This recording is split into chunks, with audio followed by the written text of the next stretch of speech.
Big Boss Malayalam season 7 അങ്ങനെ Big Boss season 7ന്റെ audition start ചെയ്തിരിക്കുകയാണ്. ഓഡീഷൻ എന്ന് പറയുമ്പോൾ ആദ്യം അവർക്കൊരു ഓഡീഷൻ കോൾ പോകും. അതിനുശേഷം ഒരു സൂം മീറ്റിംഗിൽ അവരോട് ചില ചോദ്യങ്ങൾ ചോദിക്കും.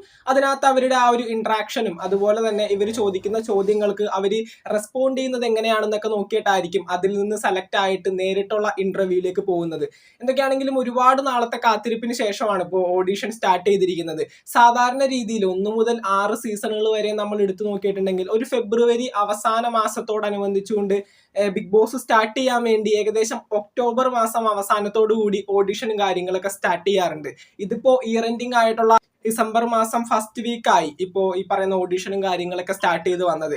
അതുകൊണ്ട് തന്നെ ബിഗ് ബോസ് മലയാളം സീസൺ 7ന്റെ ഗ്രാൻഡ് ലോഞ്ചിനും കുറച്ച് ഡിലേ വരാനായിട്ടുള്ള സാധ്യതയുണ്ട്. അതായത് മാർച്ച് മാസം അവസാനത്തോടനുബന്ധിച്ചിട്ടായിരിക്കും സീസൺ 7 ലോഞ്ച് ചെയ്യുന്നത്. എന്തൊക്കെയാണെങ്കിലും നല്ല സെലക്ഷൻ പ്രൊസീജിയറാണ്. കാരണം 1500-ന് മുകളിൽ താരങ്ങൾക്ക് വിളി പോയതിനു ശേഷം അതിൽ നിന്ന് സൂം മീറ്റിംഗ് അറേഞ്ച് ചെയ്ത് അതിൽ നിന്ന് സെലക്ട് ആവുന്ന താരങ്ങളെ നേരിട്ടുള്ള ഇന്റർവ്യൂ ചെയ്ത് അതും റെക്കോർഡിംഗ് സെക്ഷൻ ആയിരിക്കും എല്ലാവരും. ആ റെക്കോർഡഡ് വീഡിയോസ് വീണ്ടും കണ്ട് അത്രയും ആക്റ്റീവ് ആണെന്ന് തോന്നുന്ന കണ്ടസ്റ്റൻസിനെ ആയിരിക്കും ഇവർ സെലക്ട് ചെയ്യുന്നത്. അവർക്ക് വീണ്ടും ഈ പറയുന്ന പോലെയുള്ള ടെക്സ്റ്റുകളും കാര്യങ്ങളും ഉണ്ട്. കാരണം അവർ ഫിസിക്കലി ആൻഡ് മെന്റലി ഫിറ്റ് ആണോ എന്ന് അറിയണം. അല്ലെങ്കിൽ ഒരുപാടധികം ആൽക്കഹോൾസ് ഉപയോഗിക്കുന്ന ആളുകളാണെങ്കിൽ അങ്ങനെയുള്ള വ്യക്തികളെ സെലക്ട് ചെയ്യില്ല.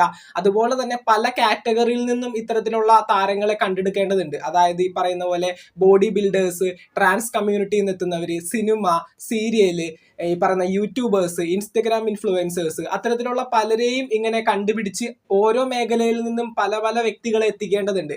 അതുകൊണ്ട് തന്നെ വലിയൊരു സെലക്ഷൻ പ്രൊസീജിയർ ആണ്. ഏകദേശം 1-2 മാസത്തോളം ഒരു സെലക്ഷൻ പ്രൊസീജിയർ തന്നെ ഉണ്ടാവും. ജനുവരി മാസം അവസാനത്തോടു കൂടി ആയിരിക്കും ഓരോ കണ്ടസ്റ്റൻസിനെയും ഉറപ്പാക്കുന്നത്. അതിനുശേഷം ഫെബ്രുവരി ഫസ്റ്റ് വീക്കോട് കൂടി ഫസ്റ്റ് ലുക്ക് പ്രൊമോയും അതുപോലെ തന്നെ ലോഗോയും കാര്യങ്ങളൊക്കെ ലോഞ്ച് ചെയ്യും.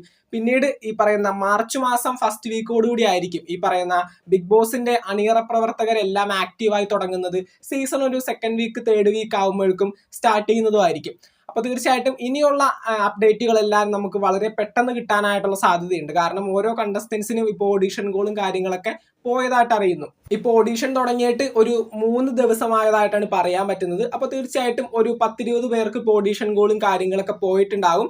സൂം മീറ്റിംഗ് എങ്ങനെയാണെന്നുള്ള കാര്യം ഇതുവരെ അറിയാൻ പറ്റിയിട്ടില്ല. അതുപോലെ തന്നെ ആർക്കൊക്കെയാണ് കൺഫേം ആയിട്ട് ഓഡീഷൻ കോൾ പോയതെന്നും ഇപ്പൊ നമുക്ക് ഉറപ്പിക്കാറായിട്ടില്ല. എന്തൊക്കെയാണെങ്കിലും ഓഡീഷൻ കോൾ പോകാനായിട്ട് സാധ്യതയുള്ള കുറച്ചധികം കണ്ടസ്റ്റൻസിന്റെ പേരുമായിട്ട് നമ്മൾ അടുത്തൊരു വീഡിയോയിൽ എത്തുന്നതായിരിക്കും. ഇവർക്ക് തന്നെ ആയിരിക്കും കുറച്ചുകൂടി സാധ്യത ഓഡീഷൻ കോൾ പോകാനായിട്ട്. കാരണം ഈ പറയുന്ന എല്ലാ കണ്ടസ്റ്റൻസും ബിഗ് ബോസിന്റെ പ്രയോറിറ്റി ലിസ്റ്റിൽ ഉൾപ്പെട്ടവരാണ്.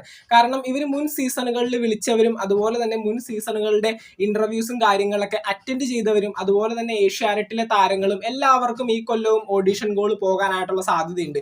അതുപോലെ തന്നെ സോഷ്യൽ മീഡിയയിൽ നല്ല രീതിയിൽ കോൺട്രവേഴ്സി ഉണ്ടാക്കിയ വ്യക്തികളെയും ബിഗ് ബോസ് അപ്രോച്ച് ചെയ്യാറുണ്ട്. കാരണം ആ ഒരു സീസണിന് ഏറ്റവും അധികം ഹൈപ്പ് കിട്ടുന്നതാണ് ഈ സോഷ്യൽ മീഡിയ കോൺട്രവേഴ്സി ഉണ്ടാക്കുന്ന വ്യക്തികളൊക്കെ സീസണിൽ പങ്കെടുക്കുന്നത്. അതുപോലെ തന്നെ സീരിയൽ താരങ്ങളും സിനിമാ താരങ്ങളും ഇപ്പോൾ ഈയിടക്ക് ഹിറ്റായിട്ടുള്ള വാഴ എന്ന് പറഞ്ഞ സിനിമയിൽ 1-2 പേരെയൊക്കെ വിളിക്കാനായിട്ട് സാധ്യതയുണ്ട്. കാരണം അവരൊക്കെ വന്നു കഴിഞ്ഞാൽ കൂടുതൽ ജനങ്ങൾ ഈ ഒരു ബിഗ് ബോസ് മലയാളം സീസൺ 7ലേക്ക് ഫോക്കസ് ചെയ്യും. അതുപോലെ തന്നെ സീസൺ 6-നേക്കാളും വലിയൊരു ഹിറ്റാക്കാനായിരിക്കും സീസൺ 7ലും ഇവർ ശ്രമിക്കുന്നത്.